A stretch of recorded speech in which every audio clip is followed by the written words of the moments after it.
कहते हैं आप अवैध हैं। बसाया किसने? सरकारों ने। आप वोट की राजनीति करते हैं, अब अवैध कहते हैं, और फिर इन्हीं अवैध लोगों के वोट से आप विधायक बनते हैं, मंत्री बनते हैं, सरकार बनाते हैं। तो इसका मतलब आप भी अवैध हैं। आप क्यों लेते हैं अवैध लोगों के वोट? सिर्फ वोट की राजनीति करना चाहते हैं। आप देखिए, नदी क्षेत्र में विधानसभा हो, पुलिस कॉलोनी हो, स्कूल हो और बहुत सारी चीज़ें हों, उनके बारे में कोई सरकार कोई बात नहीं करती। उसमें जाएं तो कोर्ट भी कुछ नहीं बात करती, कहती है हमें फ़ोटो खींच के दिखाओ। कानून का अमल करना, कानून के अनुसार काम करना, ये सरकार का फ़र्ज़ है। आप उस काम को नहीं करते हैं, आप कानून की धज्जियां उड़ाते हैं और फिर लोगों को कहते हैं कि आप अवैध है, हम हटा रहे हैं आपको। और यही कहानी चल रही है उत्तराखंड में। ना कभी कोई समिति बनी, ना कोई विचार हुआ। एक्ट का खुला उल्लंघन है। कभी भी बिना साइन के नोटिस लगा के कहते हैं 3 दिन में खाली कर दीजिए। अभी काठ बंगला का मसला है। हम विकास के खिलाफ नहीं हैं। आप एलिवेटेड रोड बनाना चाहते हैं, बनाइए, लेकिन इसके फ़ायदे क्या हैं? इसका लाभ किसे मिलेगा? क्या बाहर के लोगों को मिलेगा या देहरादून के लोगों को मिलेगा? गवर्नमेंट की एक मंशा है कि ये ज़मीनें जो है वो ज़मीनें हड़प के और बड़े उद्योगपतियों को दे दी जाए, और मलिन बस्तियों के लिए कोई कार्य योजना सरकार के पास अभी सार्वजनिक नहीं है।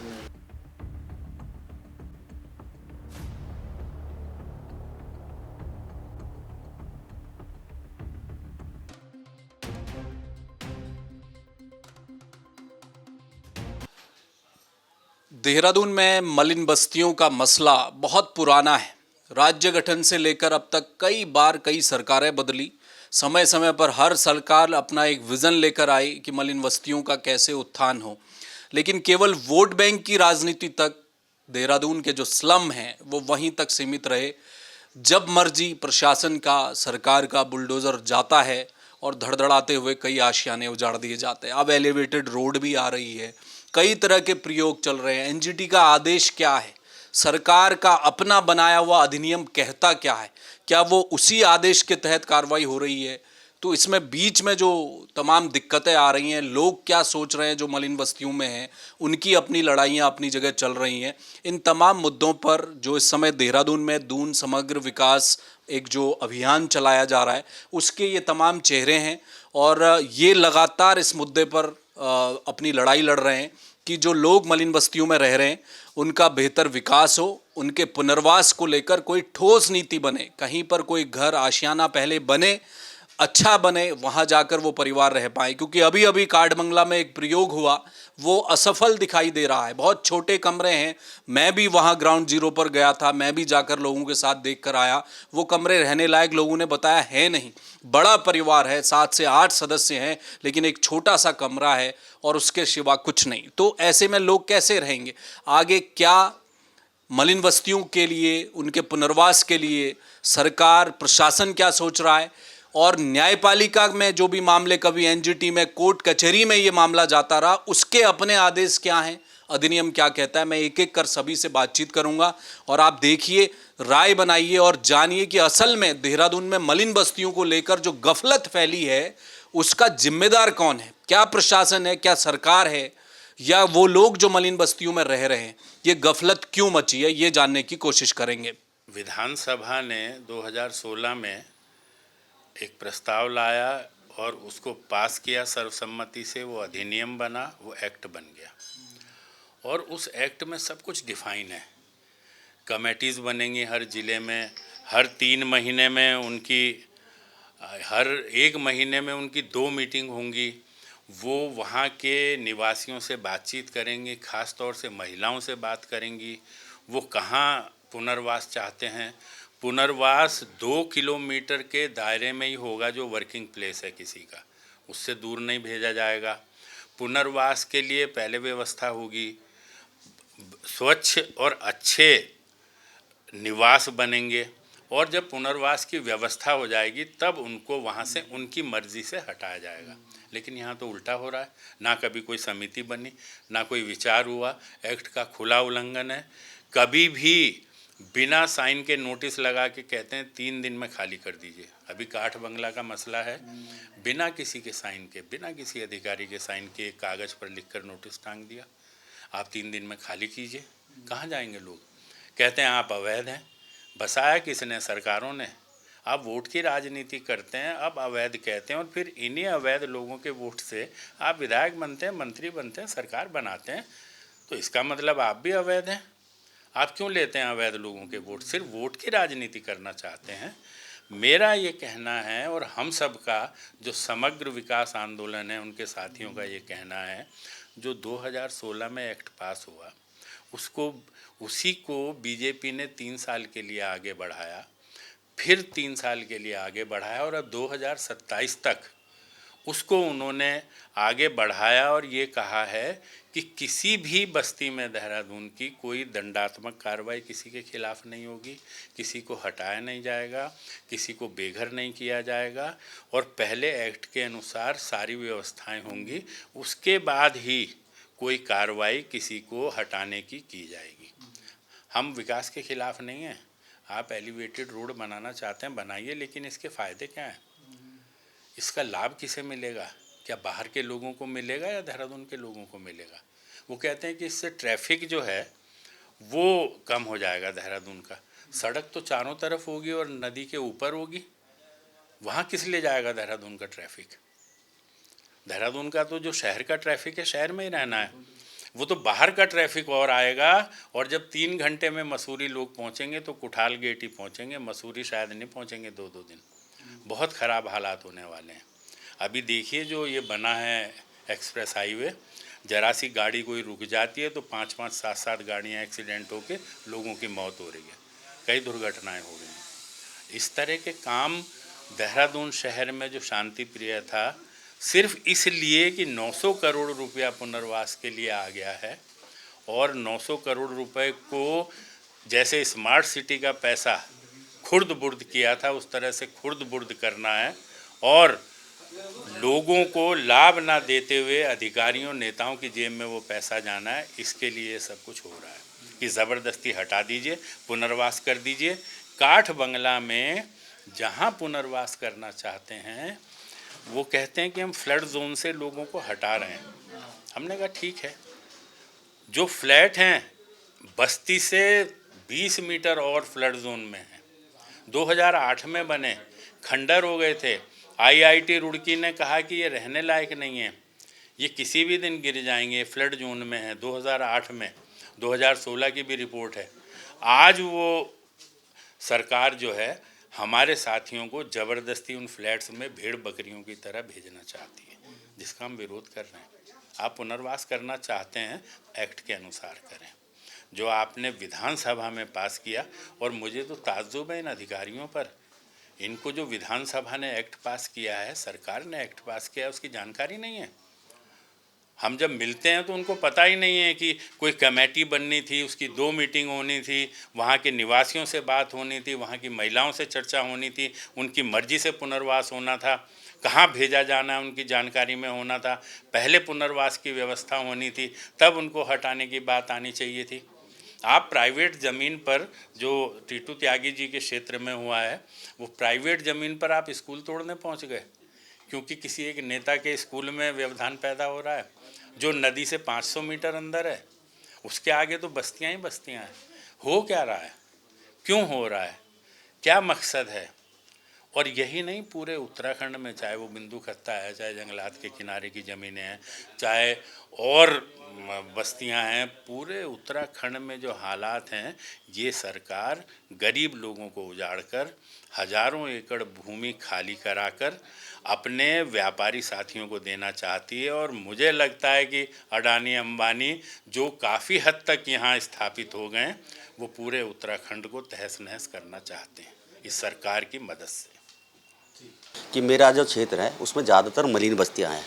एक तो सरकार की मंशा ही साफ नहीं है कि किस तरह ये जो चिन्हीकरण इन्होंने किया है, चिन्हीकरण के बाद मेरे क्षेत्र में एक संजय कॉलोनी आती है, जिसमें नगर निगम द्वारा जो घोषित बस्तियां हैं, रजिस्टर्ड मलिन बस्तियां हैं, उसमें उसे निजी भूमि दिखा रखा। और वो कुंवर प्रताप सिंह की ज़मीन थी, खसरा नंबर भी उसका है। उसमें ये एक सामुदायिक हॉल, एक स्कूल है जिसमें आज की डेट में 450 बच्चे पढ़ रहे हैं। पूरे उत्तराखंड में आज जो स्कूलों की हालत है आपको पता है, कहीं 4 बच्चे कहीं 6, लेकिन उसमें 450 बच्चे पढ़ते हैं। उसे तोड़ने के लिए चले गए। अब ये बीच बीच में मतलब आपको तोड़ना, दूसरा फ्लड जोन दिखा रही है जबकि वो निजी भूमि है। ऐसे ही आपके काट बंगला में कुल 128 मकान हैं। हमारे प्रभावित परिवार जो है वो बिंदाल के हों चाहे आपके नदी रिस्पना के हों, कितने प्रभावित लोग हैं, पुनर्वास की कोई योजना नहीं। दूसरे, इस जो एलिवेटेड रोड है इसकी कोई डीपीआर अब तक सार्वजनिक नहीं करी गई। इसका लोकल देहरादून को क्या फ़ायदा मिलने वाला उसका नहीं पता है। तो और पूरे उत्तराखंड में ही ये स्थिति है। आपके पता होगा 162 गांव उत्तराखंड के इन्होंने जो है कुछ वन भूमि में जो होते हैं, कुछ बापू ग्राम वगैरह जैसे केस में इस तरह जो है गवर्नमेंट की एक मंशा है कि ये ज़मीनें जो है वो ज़मीनें हड़प के और बड़े उद्योगपतियों को दे दी जाए, और मरीन बस्तियों के लिए कोई कार्य योजना सरकार के पास अभी सार्वजनिक नहीं है। तो देखिए, इसमें पहले इस मामला के बारे में जो कुछ गलत आम धारणाएं हैं उसको स्पष्ट करने की ज़रूरत है। पहली बात यह है कि ये कोई छोटी समस्या नहीं है। 2011 के सेंसस के अनुसार लगभग इस शहर के 30% से ज़्यादा आबादी इन बस्तियों में रह रही है। तो ये बहुत लोगों का सवाल है, और वो ये सवाल बना क्यों? एक आम धारणा होता है कि नेताओं की वजह से बना है, वो भी गलत है। वो इसलिए बना क्योंकि इस शहर में और पूरे भारत में जिसको बोला जाता है किफ़ायती आवास, अफोर्डेबल हाउसिंग, इसकी बड़ी कमी है। तो जो आम लोग हैं, हम सब जानते हैं कि कितना मुश्किल होता है ज़मीन और घर खरीदना, और जो मज़दूर परिवार है जिनके बल पे एक तरह से विकास हो पाता है, उनके लिए एक नियमित कॉलोनी में रहना लगभग असंभव है। तो उनको किराए पे भी घर नहीं मिलता है भेदभाव की वजह से, और उनको घर खरीदना तो ये तो दूर का सपना है। तो इसलिए तो वो बस जाते हैं बस्तियों में, क्योंकि इंसान को कहीं ना कहीं रहना है। वो कुत्ते जैसे सड़क पे नहीं रह सकते, उनको तो रहना ही है। तो बस्तियां बसने के बाद फिर एक तरह से सवाल उठाया जाता है कि ये अवैध है, ये अतिक्रमण है, जबकि ये असल में अगर 30% आबादी इन क्षेत्रों में रह रही है तो ये सारे सरकारों की नाकामी का प्रमाण है। ये कोई अपराध नहीं है, ये इसके पीछे व्यक्तिगत कोई गलती नहीं है, ये एक सामाजिक समस्या है। तो इसके लिए, और ये समस्या सिर्फ देहरादून में नहीं है, ये हिंदुस्तान भर में है, और वैसे तो दुनिया के सारे देशों में कभी ना कभी ये समस्या रही है। तो बहुत स्पष्ट रास्ता ये होता है इसका समाधान निकालने के लिए, और जो इसी देश में, उड़ीसा में भी आपको दिख जाएगा, मध्य प्रदेश में भी दिख जाएगा, कई शहरों में, कि इन क्षेत्रों का सर्वे करो, आप आगे भविष्य के लिए भी प्लानिंग करो कि जो मज़दूर आ रहे हैं, क्योंकि मज़दूरों के लिए जो डिमांड है शहर में भी, वो भी कहीं कम नहीं हो रहा है, वो बढ़ रहा है, वो बढ़ रही है। तो जो लोग आ रहे हैं उनके लिए आप हॉस्टल बनाओ, उनके लिए किफ़ायती आवास बनाओ।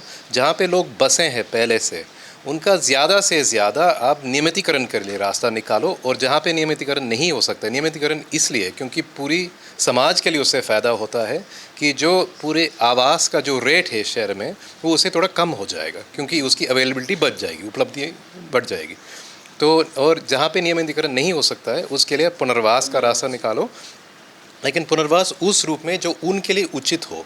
नहीं तो क्या होगा कि पुनर्वास के नाम पे अब लोगों को हटा दोगे, विस्थापित हो जाएंगे, वो 1-2 साल बाद उनको वापस किसी न किसी बस्ती में बसना पड़ेगा, क्योंकि वो जहाँ पे आपने पुनर्वास कराया वहाँ पे वो रहने लायक जगह नहीं है। और ये कहानी भी हमने पूरे देश में कई बार देख चुके हैं। तो ठीक से पुनर्वास कराना, ठीक से नियमितीकरण कराना, ये इन लोगों के लिए कोई एहसान नहीं है, ये कोई मेहरबानी नहीं है, ये एक सामाजिक समस्या के लिए समाधान है जिससे सबको फ़ायदा होगा। और इसके लिए दुर्भाग्य बात यह है कि उत्तराखंड में हमारे पास एक पूरी कानूनी ढांचा है, और वो 10 साल पहले ही बना था 2016 में, जिसका जिक्र हुआ है, जिसको बोला जाता है बस्ती अधिनियम, जिसके तहत जैसे कहा गया है कि 2 बार हर महीने में एक समिति को बैठना चाहिए, वो सारी बस्तियों का सर्वे करे, जहाँ पे नियमितीकरण हो सकता है और उनका असली विकास हो सकता है वहाँ पे कराया जाए, जहाँ पे नहीं हो सकता है उन लोगों से वार्ता करके, खासतौर नियमितीकरण की बात कही है उसमें। बिल्कुल। अच्छा। उस अधिनियम के नाम में भी है, उस पर मतलब उस अधिनियम का नाम है मलिन बस्तियों का नियमितीकरण एवं पुनर्वास अधिनियम, ये नाम है उसका। तो जहाँ पे पुनर्वास की ज़रूरत है, जहाँ पे जैसे किसी विकास कार्य के लिए ज़रूरी है, या पर्यावरण की वजह से ज़रूरी है, या लोग खतरे में रह रहे हैं, तो वहाँ पे उन लोगों से वार्ता कर, ख़ासतौर पर महिलाओं से, आप उचित व्यवस्था बना दो उनका पुनर्वास के लिए। और ये काम भट्ट जी, ये काम कानून के अनुसार 2016 की अंत से यानी जनवरी 2017 से 1 साल के अंदर हो जाना चाहिए था। और अगर ये होता तो हम ये नहीं कह रहे कि ये समस्या ख़त्म हो जाती, लेकिन इसका हल बहुत ज़्यादा तक 10 साल निकल गए। और यहाँ तक कि हम लोगों ने आरटीआई में मांगे थे 2 साल पहले कि आपने इस अधिनियम का अमल के लिए आपने क्या काम किए हैं 2016 के बाद। पता चला कि 10 साल में, उसमें तो 8 साल की बात है, 8 साल में इन्होंने 2 बार मीटिंग रखे हैं इसके बारे में और कोई काम नहीं हुआ है इसका। तो एक बात उठाई गई थी कि आप लोगों को अवैध कहते हो, लेकिन जब सरकार आपने ही द्वारा पारित कानून के विपरीत काम करती है तो वो अवैध काम नहीं होता है। कानून का अमल करना, कानून के अनुसार काम करना ये सरकार का फ़र्ज़ है। आप उस काम को नहीं करते हैं, आप कानून की धज्जियां उड़ाते हैं और फिर लोगों को कहते हैं कि आप अवैध है, हम हटा रहे हैं आपको। और यही कहानी चल रही है उत्तराखंड में, और इसलिए इस समस्या का समाधान नहीं हो पा रहा है। 2016 के अधिनियम के बाद हमारे प्रदेश में भारतीय जनता पार्टी सरकार आ गई और उन्होंने 2018 में एक दूसरा अधिनियम बना दिया। अधिनियम स्पष्ट था, वही सेम ही था, उसे ही बनाया और उसमें ये लिख दिया गया कि जब तक 2018 के अधिनियम के अंतर्गत नियमावली नहीं बनाई जाती तब तक 2016 में जो नियमावली बनाई गई थी वही नियमावली लागू रहेगी। अब इस नियमावली में जो मैं पढ़ रहा था, इसमें समिति ऑलरेडी बना दी गई है। हर जिले में समिति बनाई गई है। जिले का वरिष्ठ, जिसमें अध्यक्ष होगा जिलाधिकारी और मेंबर होंगे जिले का वरिष्ठ पुलिस अधीक्षक या पुलिस अधीक्षक, संबंधित जिले का अपर जिलाधिकारी वित्त एवं राजस्व, संबंधित जिले के मुख्यालय का अधिशासी अभियंता सिंचाई एवं बाढ़ नियंत्रण खंड, संबंधित जिले के मुख्यालय का अधिशासी अभियंता लोक निर्माण विभाग, संबंधित जिले के मुख्यालय में अव्यवस्थित नियत प्राधिकारी विनियमित क्षेत्र सचिव विशेष क्षेत्र विकास प्राधिकरण, संबंधित जिले का मुख्य चिकित्सा अधिकारी, संबंधित जिले में अवस्थित समस्त नगर निकायों के नगर आयुक्त अधिशासी अधिकारी आदि। ये समिति बना दी गई थी और जो सचिव थे मिस्टर DS गब्रियाल, उन्होंने 30 सितंबर 2016 को चिट्ठी लिखी कि इस नियमावली के अंतर्गत उक्त नियमावली के निहित प्रावधानों के अंतर्गत शीघ्र अग्रेतिक कार्रवाई करना सुनिश्चित करें। विधानसभा ने अधिनियम पास कर दिया, सरकार ने नियमावली बना दी, शासन का निर्देश हो गया और उसके बाद 10 साल गुजर गए और ना तो समिति कहीं है, ना उस समिति के बारे में कोई चर्चा हो रही है और अलग अलग विभाग अलग अलग हिसाब से अपनी कार्रवाई कर रहे हैं। जैसे अभी आपने हमको बताया था हमारे साथी ने कि MDDA की तरफ से नोटिस जारी हुआ बिना हस्ताक्षर का, हटाने का निर्देश हुआ MDDA की तरफ से और फ्लैट आवंटन का अधिकार दे दिया गया नगर पालिका को और नगर निगम को और ऐसे ही बाकी अधिकार दिया गया था किसी और को और बुलडोजर कहीं और से मंगा लिए गए। तो ये एक अजीब बात है कि, और इस मज़े की बात ये है कि 2018 का जो अधिनियम था वो सुविचारित अधिनियम था। सरकार उसके प्रति सजग थी और उसे हर 3 साल बाद बढ़ाते रहे हैं। उसमें जो 3 साल की अवधि थी उस अवधि को हर बार बढ़ाते हैं और अब वो अवधि 2027 तक हो गई है। तो जब बार बार अधिनियम को लागू करने की अवधि बढ़ाई जा रही है और वो विधानसभा से पास कराई जा रही है और विधानसभा से पास कराने से पहले आप जानते हैं कि उसका कैबिनेट में निश्चय होता है और कैबिनेट पास करती है, उसके बाद में विधानसभा में जाता है पास होने के लिए। तो जब पूरी सरकार वचनबद्ध है इस काम को करने के लिए, तो आपका सवाल सही है कि मकान क्यों गिर रहे हैं और आज तक किसी भी तरह का कोई मकान बनाने का प्रस्ताव क्यों नहीं आया। और एक सबसे बड़ी विडंबना है कि ये है कि अगर कोई कॉलोनी बनाई जाएगी, अगर फ्लैट्स बनाए जाएंगे तो उसमें EVS के फ्लैट भी उस बिल्डर को बनाने होंगे। MDDA से वही पूछे कि उसने जो उसने फ्लैट्स बनाने के नक्शे पास किए उसके साथ में कितने EVS के मकान बनाने के नक्शे उसने पास किए। और ये कंपलसरी है। अच्छा, कोई भी अगर काम कर रहा है बिल्डर तो अगर एक लिमिट है कि इतने से ज़्यादा फ्लैट बना रहा है कोई, तो वो उसके इतने परसेंटेज जो है वो ईवीएस के मकान बना, इकोनॉमिक वीकर सेक्शन के मकान बनाएगा। अच्छा। और वो उसे एक निश्चित पैसे में देगा जो सब्सिडाइज होगा, वो उसे कॉस्ट पर नहीं देगा, वो सरकार के हिसाब से सब्सिडाइज रेट पर देगा। और ये तो अखिल भारतीय का अधिनियम है, ये उत्तराखंड का अधिनियम नहीं है, ये पूरे देश का है और पूरे देश में कहीं कहीं भी लागू नहीं हो रहा। और वैसे मैं आपको बता दूँ अमेरिका में भी है अधिनियम कि अगर कोई आज बिल्डर बहुत सारे फ्लैट्स बनाएगा तो वो गरीब लोगों के लिए भी फ्लैट्स बनाएगा और उसकी कीमत कॉस्ट पे नहीं तय होगी, उसकी कीमत जो है सब्सिडाइज रेट पे तय होगी। तो हम ये देख रहे हैं कि जैसा मैं अक्सर आरोप लगाता हूँ कि भारतीय जनता पार्टी की सरकारों में ब्यूरोक्रेसी हावी होती है। और इससे ज़्यादा और आप क्या कहेंगे कि शासन का आदेश है, विधानसभा से पारित अधिनियम है, उसके बावजूद न जिलाधिकारी न उससे ऊपर का कोई अधिकारी इस संबंध में बात नहीं कर रहा है और लोगों को उजाड़ने की बात चल रही। और जब ये स्थिति आती है तो एक वाजिब शंका पैदा होती है, ये किसके फ़ायदे के लिए कर रहे हैं। अभी धारावी की बात हो रही थी, तो धारावी तो अडानी को फ़ायदा पहुंचाने की बात हो रही थी। वो तो सोने के भाव की ज़मीन है बम्बई के अंदर, वहाँ तो वो फ्लैट्स बना रहे थे और गरीबों को भेज रहे थे बम्बई से बाहर। जी, तो ये यहाँ हो रहा है, ये यहाँ होने की संभावना है। आप देखिए, नदी क्षेत्र में विधानसभा हो, पुलिस कॉलोनी हो, स्कूल हों और बहुत सारी चीज़ें हों, उनके बारे में कोई सरकार कोई बात नहीं करती। उसमें जाएं तो कोर्ट भी कुछ नहीं बात करती, कहती है हमें फ़ोटो खींच के दिखाओ। सवाल एनजीटी में जिन लोगों के मकान तोड़े जा रहे हैं वो पार्टी नहीं है। एनजीटी में सारी बात बताई नहीं गई। जब भी कोई मुकदमा होता है इस अधिनियम के प्रावधान को छुपाया जाता है, कोई भी अधिकारी इस अधिनियम की चर्चा करने को तैयार नहीं है। और जब आप चर्चा करते हैं तो वो अपना इधर उधर मुँह करने लगता है। ये बहुत गंभीर स्थिति है जहाँ पे सरकार अपने ही बनाए हुए अधिनियम को लागू करने में असमर्थ है और गरीब लोगों का मकान छीनने का प्रयास कर रही है। इसकी जितनी निंदा की जाए मैं इसकी निंदा करता हूँ और मांग करता हूँ कि सरकार दिखाए कि इस सरकार में अपने निर्णयों को लागू करने का साहस है। प्रधानमंत्री ने घोषणा की थी 2 करोड़ मकान बनाएंगे, 2-4 हज़ार तो हमारे हिस्से में भी आते हैं उसमें से, तो ये सरकार उसी से मांग ले।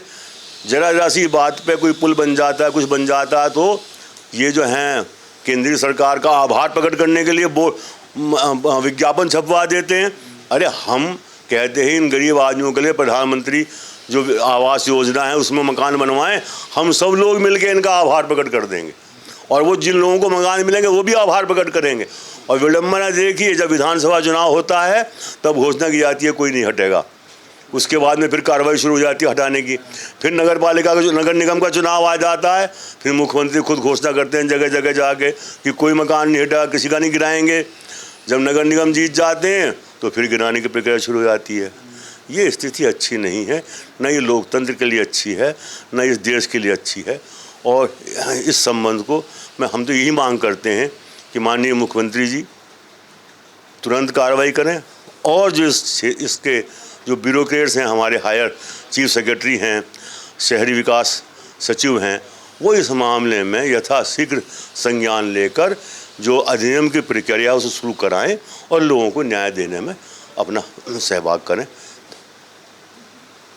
तो ये देहरादून समग्र विकास अभियान से जुड़े हुए तमाम लोगों की बातचीत आपने सुनी। ये वो लोग हैं जो मलिन बस्तियों में दबे कुचले पिछड़े लोगों की आवाज़ लगातार उठा रहे हैं, ताकि देहरादून का नाम ही समग्र विकास है, एक ऐसा विकास जिसमें हर तबके की भागीदारी हो, उसे न्याय मिले, वो खुद को असहज न महसूस करे। देहरादून के भीतर एक वर्ग है जो भारी कीमतें जो ज़मीन की है एक तरफ बढ़ती जा रही हैं, दूसरी तरफ वो लोग हैं जो बिंदाल और स्पना नदी के किनारे रिवर बेड कहकर उन्हें आए दिन ये एहसास दिलाया जाता है कि आप अपराधी हैं। अपराधी तो बिल्कुल भी नहीं है, बिल्कुल भी अपराधी नहीं है। वो बस्तियां जब बसी सरकारों प्रशासन की नाक के नीचे बसी। अब उनको न्याय दिलाना है। न्याय दिलाने के लिए ज़रूरत भी नहीं, आपने अधिनियम पास किया, उत्तराखंड में कानून बना है जो नियमितीकरण की भी बात करता है और पुनर्वास की भी बात करता है। वो अधिनियम कहाँ है? 8 साल गुजर गए, अभी बताया गया कि आरटीआई में जानकारी मांगी कि क्या कर रही है सरकार उस अधिनियम को लेकर। पता चला कि जी 2 ही बैठकें हुई हैं अभी तक। पुनर्वास कैसे होगा? क्या कहीं ज़मीन चिन्हित की सरकार ने? तमाम मलिन बस्तियों के लोगों को हटाकर आप वहाँ ले जाएंगे, उनकी व्यवस्था हो नहीं पाई। केवल जैसा बताया अभी कि चुनाव नज़दीक आएगा तो मलिन बस्तियाँ सेफ हैं, चुनाव निपटेगा तो खतरा बरकरार रहेगा। वो 3-3 साल की जो कैप बिठाई जा रही है अधिनियम लागू करने से पहले पहले, वो वोट बैंक की राजनीति है। और इसी वोट बैंक की राजनीति की भेंट देहरादून की मलिन बस्तियां चढ़ती हुई दिखाई दे रही हैं। आप देहरादून को मलिन बस्ती मुक्त कराइए, पूरा देहरादून चाहता है, लेकिन उनके लिए व्यवस्था तो कीजिए। कब करेंगे? साल दर साल गुजरता जा रहा है। कैमरामैन मयूर उपाध्याय के साथ हेमभट्ट, जय भारत टीवी। आप देख रहे हैं जय भारत टीवी।